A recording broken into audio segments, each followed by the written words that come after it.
and I'm just glad you're here. And this should be relaxing and easy to listen to, and I'm just happy to have my friends here to share some experiences with and share them with you. And we don't have a whole lot of heady stuff to say. We want to involve y'all in thinking about how best to use our music to help us through hard times. And I want to start by reading a quote that means a lot to me, because I think we have to live like this as musicians in a very open way to be able to see the things that we need to bring into our writing, our playing, and our delivery of our art. James Broughton said, a poet has to allow everything to happen to him. And you can substitute the word musician for poet, but I'll read it as he wrote it. A poet has to allow everything to happen to him, or he can make nothing happen for others.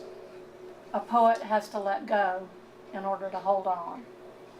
Poetry, like love and religion, is a glorious conjunction of sense and nonsense. Without joy, there is no wonder. Without wonder, there is no magic. Without magic, there is no poem. I really don't know anything unless I can feel it. If I like what it does, I go where it takes me. I say only what it tells me, and I try to stand by it. It's a big task. And so if we live like that, my idea is we're probably also open to other kinds of experiences in our lives in many ways deeper than folks who travel around with more shielding in the world. And so I've thought a lot about that. I've had some big events happen in my life in the last 10 and 15 years, and we all have. And so I thought about, well, you know, our usual mode, I think, is to go about our business as musicians and think, what do we need to give to the music? What do we need to give to the audience? And we think of it as this thing we do while we live our lives. It's this thing we're spending time at and putting all of this energy into. We don't usually think of it, I think, as a resource for ourselves. I think we're in a service profession. I think when we show up, the idea is to give. And it's taken me a long time to admit that, because I think sometimes it seems a little arrogant to say. But really, that is what we do. We give what we have away. And to the extent that we can give it away, that's the same extent that it impacts people, I think. So I've thought about this a lot, and the thing that really shook it into form for me, and I'm just going to tell one story and something I learned from that and share that with you, and then we're going to take turns sharing a story. And that is, in about 2010, I live on a farm. It's a beautiful farm. It's the 1850s.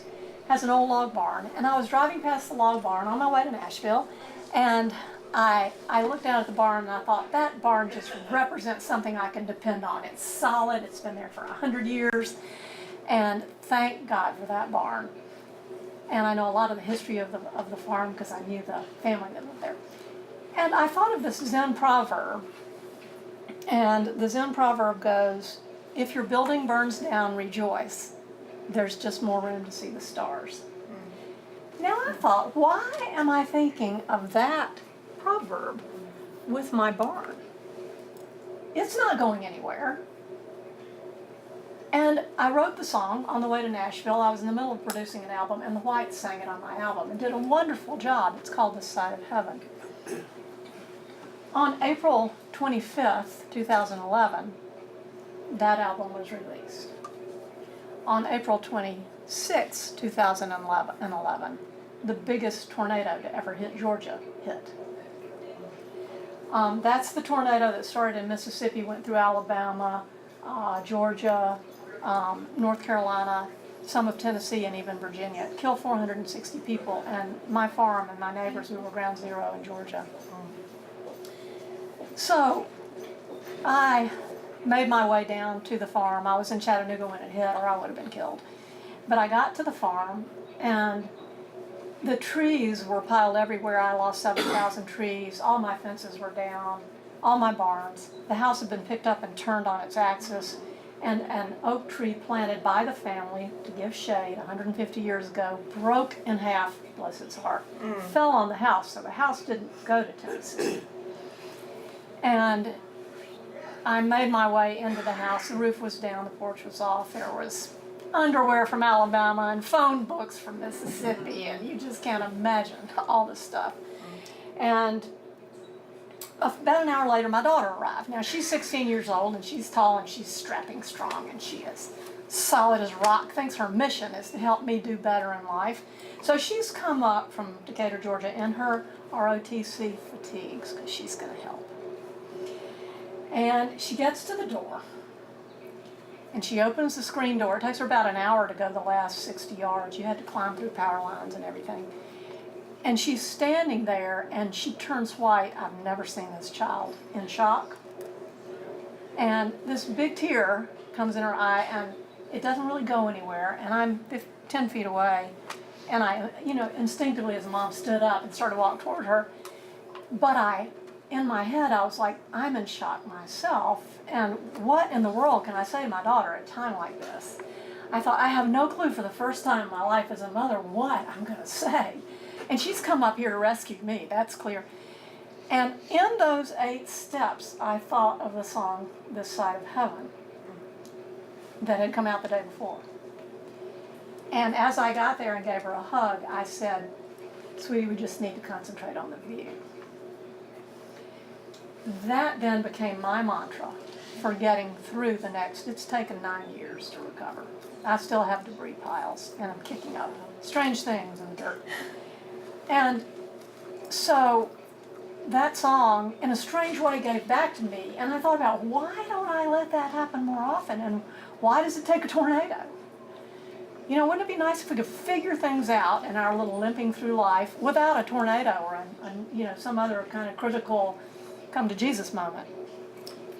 And so I thought a lot about that. And then as I rebuilt, everything was rebuilt according to the song. I put the windows on the side with the mountains where there was already a beautiful view. I changed the walls around. I thought about how that view would be sustaining in a different way than all those 7,000 trees that I really love dearly. And so there was a blessing in that. There was also a blessing in that DJs told me that folks up and down that alleyway would call and request the song. And so it became sort of known as the tornado anthem. And so what I learned a couple of things from that, and then we'll play the song and we'll move on. One is, I think it's an inside job. I think figuring out how to live with our music instead of thinking of it, oh my gosh, I got to play a job and this is how I feel. I've got to write songs, but this is how I feel. Instead of like it's an also-ran, if we can shine the light in a different way and make it be the thing that sustains us, then the energy flow doesn't feel like you're just pouring out with nothing coming back. It's just something I've thought about. It's not very easy to learn. Might take a tornado, hopefully not, knock on wood. But so that song gave back to me, but I don't think of my work as something that's supposed to give back to me. So I think that's thing number 2, is about giving yourself permission to allow the abundance of stuff that's happening around us with our music. Look at people's faces. Allow that to give back. And because I think we are in a service profession, I don't think we're really programmed that way so much necessarily. But here's a song I wrote a year before that's cycling back around. Maybe energy does do that. And I'm not woo-woo, and I know this is Asheville, but I don't have all that many crystals and things like that. I try to only use the word rainbow once every few days. But maybe that's how it's supposed to work, and maybe if we're just open to that. And the third thing is I think it requires something that's pretty hard to do, which is intentionally accepting that maybe we don't have as good defenses, but maybe that's okay. And when hardship happens, it's natural to want to build defenses. Maybe that's the time that, at least in the privacy of our own hearts, that it is useful to have some of those veils dissolve. So I'd like to finish up with a quote from Rilke, which sums that idea up for me, and then Johnny, if you want to grab that guitar, and Jeanette, come on over here on my little corner of the block. And so this is a quote by Rilke, and it goes like this. Who has not sat before his own heart's curtain? It lifts and the scenery is falling apart. When you have a crisis like a tornado, somebody's pulling that curtain up and you don't really get the choice. But the thing is, if the furniture is in disarray, that's why we have curtains. We don't want to see the disarray in ourselves. So if I think maybe lifting those veils one at a time gives us a chance to see the furniture and get it maybe a little bit placed how we need to. It's also, I think, where the greatest wealth of creativity comes from, is right on that edge of the conscious and unconscious. So I think something like that must have happened with this song. I'm not woo-woo, don't believe in that premonition thing, but other people have said that about the song. I just found out that it became a gift to me, and I wasn't looking for that. And Jeanette Williams and Johnny Williams are going to help me out with it, which I greatly appreciate.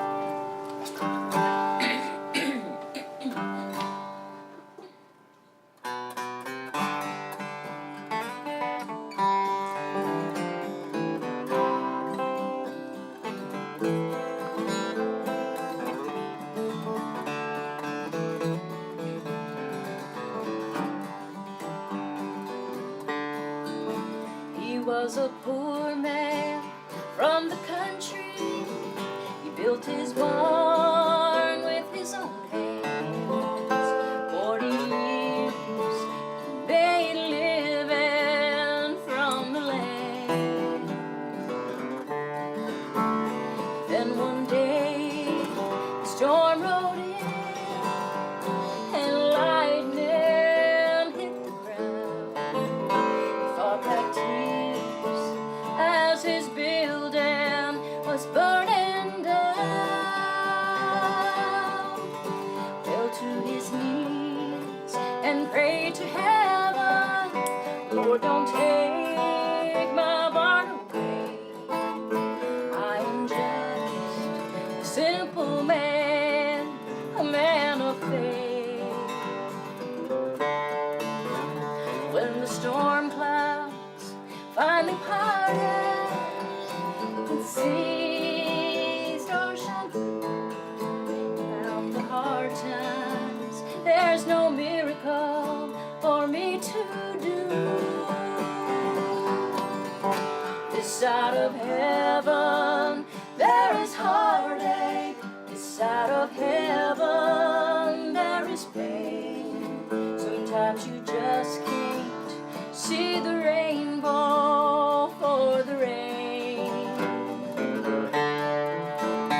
So if heaven sends down lightning and burns your building down, there's just more room to see the stars in heaven's crown.